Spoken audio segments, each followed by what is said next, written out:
Good morning students. இந்த வீடியோவில் நாம் ஒரு வித இலையினுடைய உள்ளமைப்பு பற்றி பார்க்க போகிறோம். புல்லினுடைய இலையின் உள்ளமைப்பு. புல் இலை உங்களுக்கு தெரியும், புல் இது வந்து ஒரு வித இலை தாவரம். Now in this video we are going to learn about the internal structure of monocot leaf. You see these two leaves. Can you find any difference? See, this is the example for dicot leaf. This is an example for monocot leaf. So reticulate venation, parallel venation, everything, the shape itself very different, is it not? You have studied about the dicot leaf internal structure. See, upper epidermis, upper or side irukku, lower side. Adhu maadhiri idhileyum upper side irukku, lower side. So it is understood there are two epidermis, upper epidermis and lower epidermis. Rendu epidermis irukku, upper side layum lower side la oru epidermis. So like the dicot leaf, here also you may find three regions. One is epidermis, another one is mesophyll tissue, another third one is vascular bundles. சரியா? So இந்த ஒரு வித்திலை இலையில பார்த்தீங்கன்னா மூணு பகுதிகள் இருக்கு. ஒன்று புறத்தோல், அடுத்தது மீசோஃபில் புறத்தோல், அடுத்தது இலையிடை திசு. அதுதான் நம்ம மீசோஃபில்னு சொல்றோம் ஆங்கிலத்துல, மீசோஃபில். சரியா? and then the third is vascular bundles, vascular கட்டிகள்.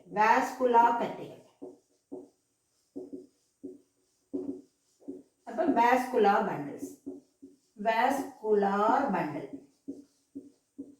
இப்படி மூணு ரீஜன் இருக்கு. அங்க இருபத்திலே நம்ம படிச்ச மாதிரி இப்ப நான் காட்டி தந்தது மாதிரி மேற்புறத்தோல் கீழ்ப்புறத்தோல்னு ரெண்டு புறத்தோல்கள் இருக்கு. So எல்லாமே அதே மாதிரி தான். So upper epidermis and lower epidermis. Let me draw the shape.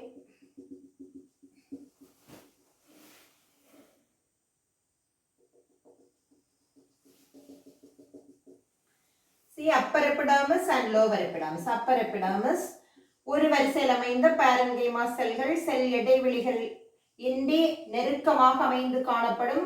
ஆங்காங்கே இலைத்துளைகள் காணப்படும். இந்த இலைத்துளைகளுடைய ஷேப் இருவித இலையோட விட வித்தியாசமா இருக்கும். அங்க பாத்தீங்கன்னா இப்படி பீன் ஷேப்ல இருக்கும். இங்க பாருங்க எப்படி இருக்குது, அங்க பீன் ஷேப்ல எப்படி இருக்கும் இருவித இலையில. இங்க எப்படி இருக்கு பாருங்க, தேர் டம்பல் ஷேப், சப்ளாக்கட்டை வடிவில் இருக்குது. சரியா?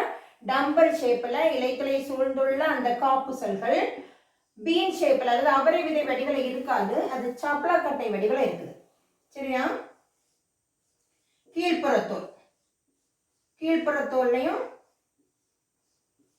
இலைத்துளைகள் காணப்படும். இந்த இலைத்துளைகள் மேல்புறத்தோல்லையும் கீழ்ப்புறத்தோல்லையும் சம எண்ணிக்கையில் காணப்படும். பொதுவாக சம எண்ணிக்கையில் காணப்படும். இருவித இலையில பாத்தீங்கன்னா கீழ்ப்புறத்தோல்ல அதிகமாக காணப்படும். இங்கே இரண்டு பக்கமும் மோரார்லஸ் ஒரே எண்ணிக்கையில காணப்படும். சரியா? இங்கே நாம ஒரு இலைத்துளை போட்டுக்கலாம். சாப்ளாக்கட்டை வடிவில் இலைத்துளை இருக்கும். அண்ட் அங்கே மாதிரி தான் இலைத்துளைக்கு புறத்தோலுக்கு மேற்பக்கமாக கியூட்டின் என்ற படலம் இருக்கு. கியூட்டிக்கிள் இருக்கும். என்ன இருக்கும்? கியூட்டின் என்ற பொருளாலான ஒரு மெழுகு படலம் இருக்கும். இது கியூட்டிக்கிள்.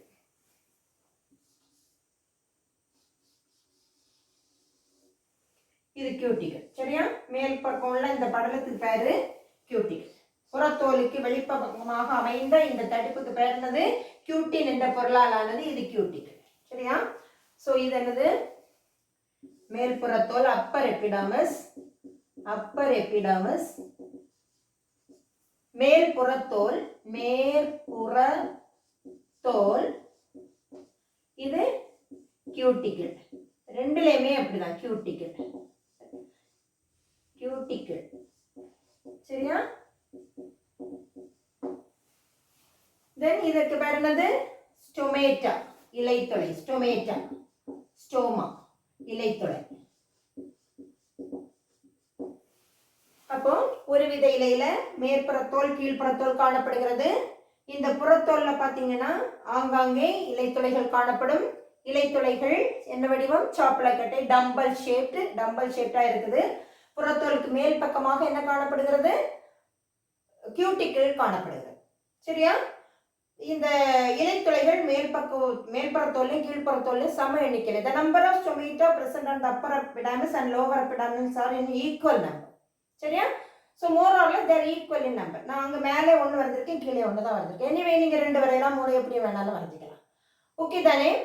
பாருங்க, இனி in some of the cells, some of the plants like grass, you may find in the epidermal cells, some of the cells are large cells, some of the cells are large cells,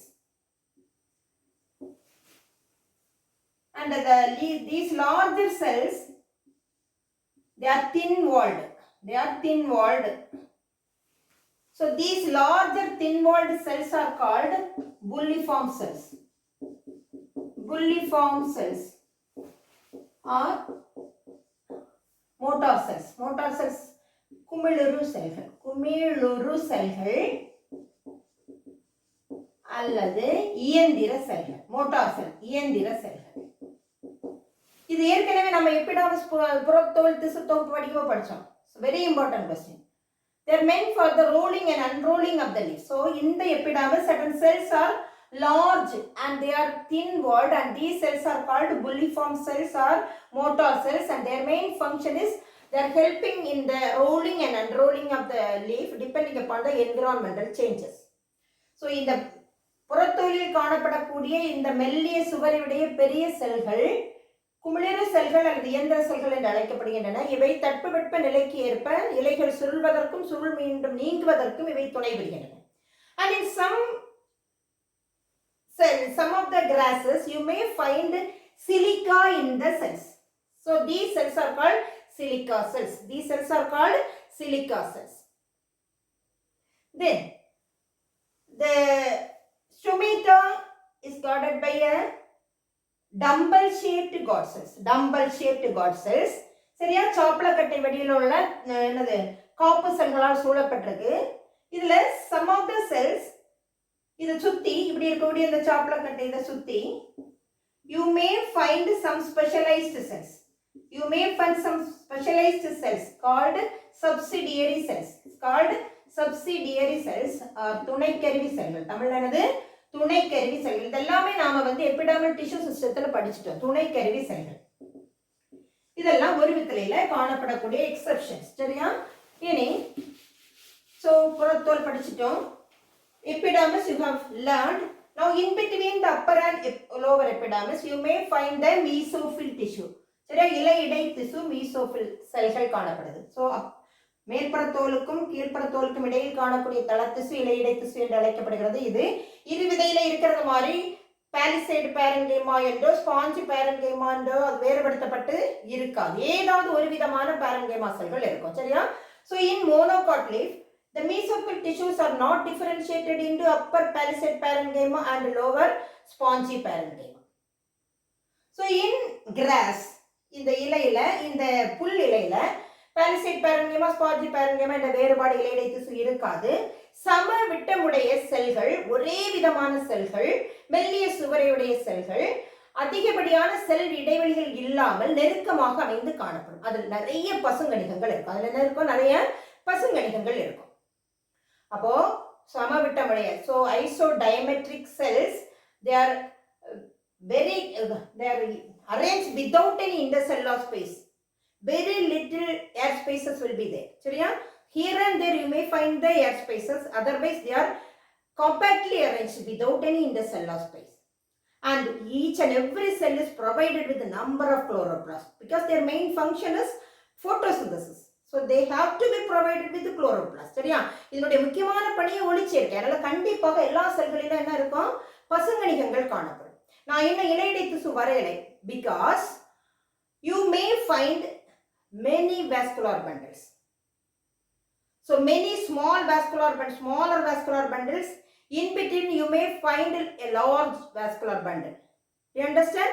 At equal distance, at equal intervals, you may find a larger vascular bundle. So நிறைய vascular கட்டிகள் இருக்கும். So நிறைய vascular கட்டிகள் இருக்குது. நிறைய vascular கட்டிகள் இருக்கும். இந்த vascular கட்டிகள் நிறைய ஆங்காங்கே இதெல்லாம் சின்னதா இருக்கும், ஸ்மாலா இருக்கும், சின்னதா இருக்கும். ஆங்காங்கே சமமான இடைவெளிகளில பெரிய vascular கட்டி இருக்கும். சரியா? So சின்ன vascular கட்டி இருக்கும். ஆங்காங்கே பெரிய vascular கட்டி இருக்கும். So you may find a sclerenchymatous cap. பாருங்க, இந்த vascular கட்டைக்கு மேல பெரிய vascular, the larger vascular கட்டைக்கு upper side and lower side, you may find the sclerenchyma patches. You may find the sclerenchyma patches. Sclerenchyma patches you may find over the larger vascular bundle. Larger vascular bundle in the upper and lower side, you may find the sclerenchyma patches. சரியா? Over there. எப்படி நம்ம வந்து இதில் இருக்கோம்ல, dicot ஸ்டெம்மில் இருக்கோம்ல, அதே மாதிரி gap மாதிரி மேலையும் கீழையும் இதெல்லாம் அப்படி இருக்குது. சரியா? லார்ஜர் வேஸ்குலர் பண்டில் மட்டும் ஆங்காங்கே இடையிடையா பெரிய வேஸ்குலர் கட்டைகள் இருக்கும்ல, இந்த வேஸ்குலர் கட்டைக்கு மேலையும் கீழையும் என்ன இருக்குது? ஸ்க்ளீரன்கைமா பேச்சஸ் இருக்குது. ஸ்க்ளீரன்கைமா செல்களாலான திட்டுக்கள் காணப்படும். இவை அவற்றிற்கு வலுவை அளிக்கிறது, இலைகளுக்கு இவை வலுவை சேர்க்கிறது. They give strengthening, they give mechanical support to the leaf. சரியா? இப்படி நான் இருக்கு ஸ்க்ளீரன்கைமா. ஸோ இது வந்து ஸ்க்ளீரன்கைமா. ஸ்க்ளீரன்கைமா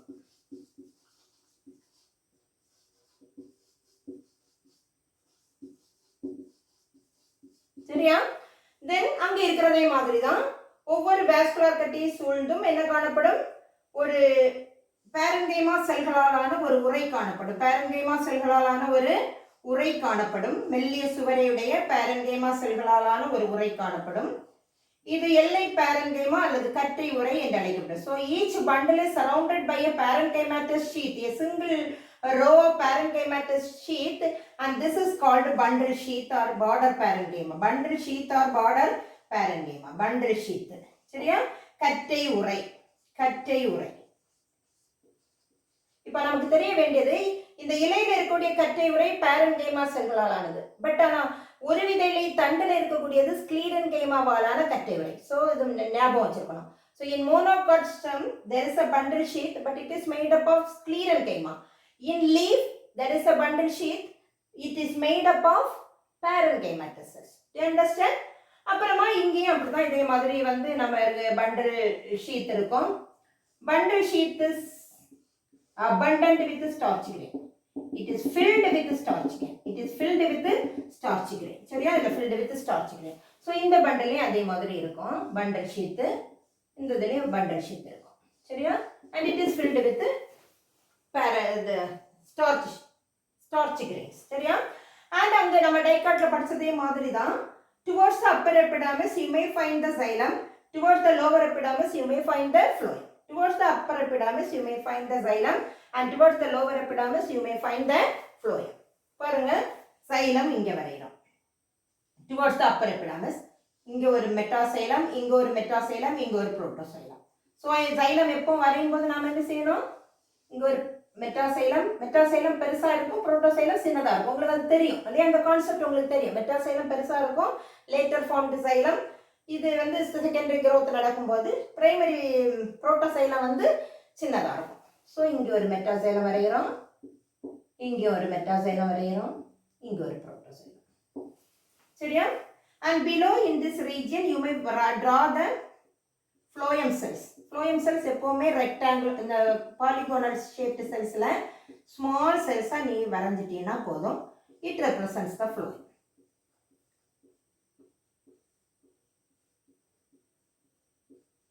It represents the phloem. பாத்தீங்களா? இப்படி தான் phloem வரையணும். ஓகேயா? ஸோ இதே மாதிரி தான் இங்கேயும் phloem இருக்கும். நான் சும்மா அப்படி போடுறேன். phloem இருக்கும். For the time saving I am drawing like this.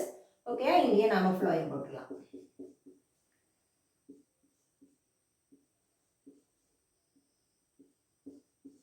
So phloem. So this is xylem and this is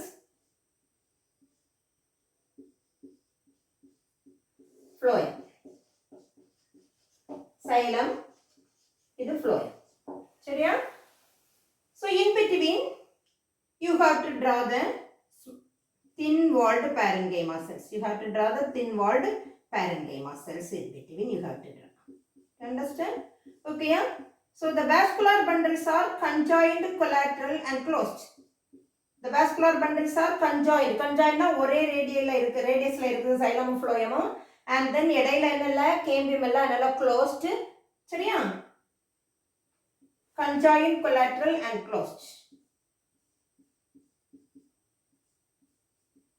Vascular bundles are conjoined, collateral and closed. And then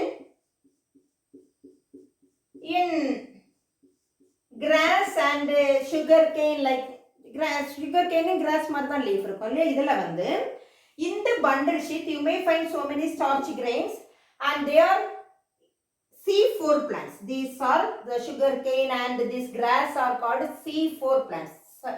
Same photosynthesisல ரெண்டு டைப் ஆஃப் photosynthesis செய்யும். ஒன்று C3 plants, ஒன்று C4 plants.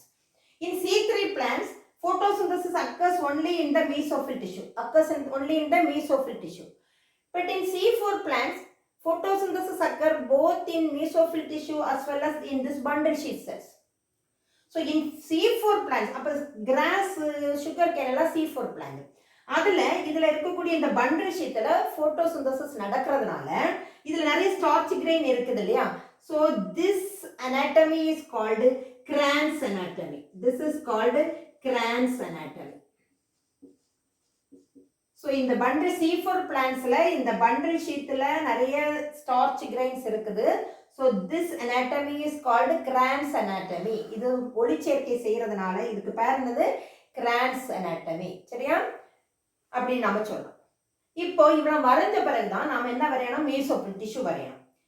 இது mesophyll tissues are எப்படி இருக்கும்? சமவிட்டமுடைய செல்கள், isodiametric cells which are similar in their structure and they are compactly arranged without any intercellular space. Here and there you may find the air space here and there. Most probably they are compactly arranged without any intercellular space, and each cell is provided with so many chloroplasts and their main function is photosynthesis. So இலையிடை திசு பாலிசைடு parenchyma என்றோ sponge parenchyma என்றோ வேறுபடுத்தப்பட்டு இருக்காது. ஒரே விதமான செல்களால் ஆக்கப்பட்டிருக்கும். ரொம்ப இடைவெளிகள் இருக்காது. ஆங்காங்கே செல் இடைவெளிகள் காணப்படும், காற்றறைகள் காணப்படும்.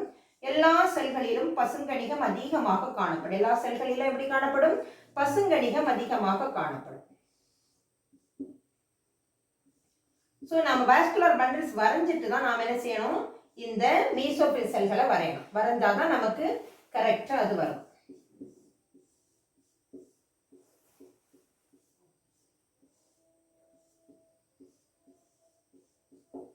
சரியா? இப்போ இதெல்லாம் நம்ம வந்து என்ன பண்ணணும்? இந்த குளோரோபிளாஸ்ட் பசுங்கணிகங்கள் போடணும். இந்த இலையிடை திசுவுல நாம என்ன செய்யணும்? பசுங்கணிகங்கள் போடணும். இதுல போடக்கூடாது காட்டறை.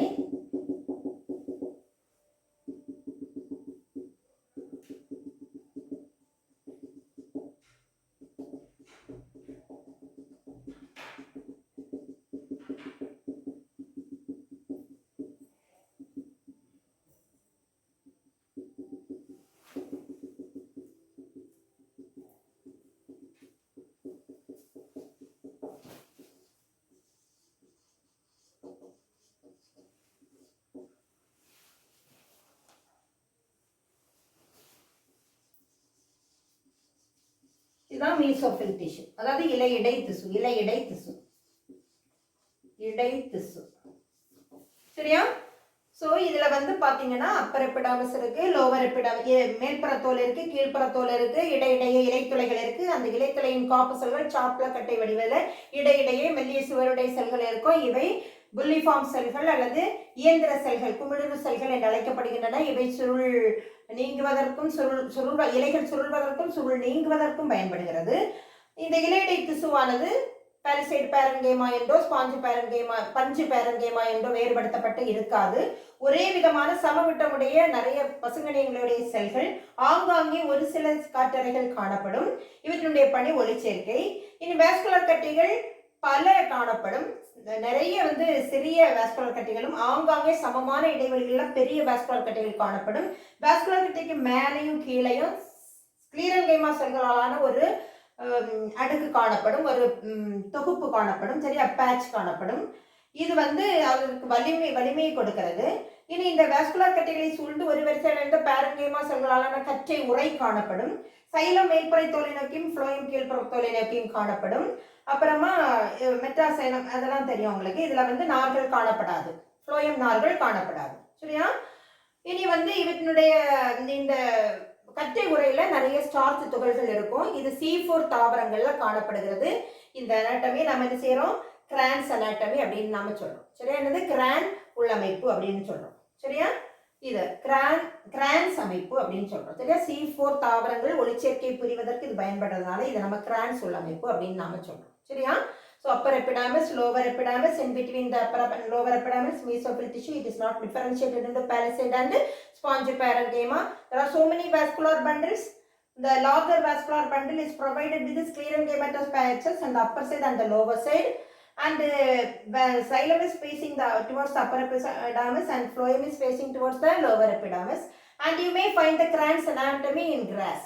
In the bundle sheet parenchymatous, you may find so many starch grains. It is meant for C4 plants. They are doing the photosynthesis. So this anatomy is called crans anatomy. You understand? So very easy today. When you see this video, you just at once you try to draw this once in your rough note. You understand? Then only you will understand and you will never forget about it. You understand? Okay. So 20 இலையும் படிச்சாச்சு, ஒரு வித்தலை இலையும் நம்ம படிச்சாச்சு. சரியா? எல்லாமே நல்ல உடனே நம்ம படிச்சோட bulliform செல்கள் ரொம்ப இம்பார்ட்டன்ட் ஆனது. புல்லிஃபார்ம் செல்களுடைய பயன்கள். சரியா? குமிழுறு செல்கள் அல்லது இயந்திர செல்கள், இதனுடைய பயன் வந்து என்ன? இலை சுருள்வதற்கும் சுருள் மீண்டும் நீங்குவதற்கும் இது பயன்படுகிறது. இல்லை ரொம்ப இம்பார்ட்டன்டானது. படங்கள் ஒவ்வொன்றுமே ரொம்ப இம்பார்ட்டன்ட். ஏதாவது ஒரு டயக்ராம் கேட்டு படம் வரைந்து பாகங்களுக்கு draw the internal structure of stem கேட்கலாம், ரூட் கேட்கலாம், இல்லைன்னா leaf. Most probably they ask dicot leaf, அதுதான் கேட்பாங்க. நம்ம சொல்ல முடியாது. எல்லாமே நீங்கள் வரைஞ்சி பார்த்துடணும். ஒவ்வொரு வீடியோ பார்க்கும்போது உடனே நீங்கள் ஒரு டயக்ராம் வரைஞ்சி பார்த்துட்டீங்கன்னா உங்களுக்கு அது தெளிவாயிடும். முதல்ல தெளிவாயிடும், அப்புறம் உங்களுக்கு மைண்டில் அப்படியே ஞாபகமாக இருக்கும். ஓகே தானே? All the very best. Thank you.